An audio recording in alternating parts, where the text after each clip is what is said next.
પપ્પા 500 રૂપિયાનું કામ કરતા હોય છતાં રાતે આવતી વખતે તમારા માટે 300 રૂપિયાનું રમકડું લાવે ને, ઈ પ્રેમ છે. તમે આ દુનિયામાં આવો ને એ ક્ષણથી તમારા માટે બધું ન્યોછાવર કરી દે, ઈ પ્રેમ છે. તમને થાય ની પ્રેમ નથી. તમે એક ડિમાન્ડ કરો ને પપ્પા પૂરી કરી દે ને, ઈ પ્રેમ છે બેટા. તમારી વાતને ટેકો આપવા માટે મમ્મી આખા ઘરની સાથે લડી લે છે ને, ઈ પ્રેમ છે. તમને થાય છે ની તો વેમ છે. એ તો પૈસા ખપાવવાની વાતો છે બેટા, જિંદગી ખપાવવાની વાતો છે, પ્રેમે નથી. તમને 15 વર્ષની ઉંમરે થાય છે પ્રેમ નથી. માને ખબર પણ નથી દીકરો છે કે દીકરી.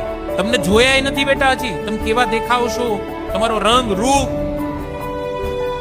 છતાં તમારી એક એક પલની મુમેન્ટની જેને ખબર પડે, ઈ પ્રેમ છે. 84 લાખ જન્મ પછી આવીએ છે બે વ્યક્તિઓ માટે, એક મા માટે ને એક બાપ માટે.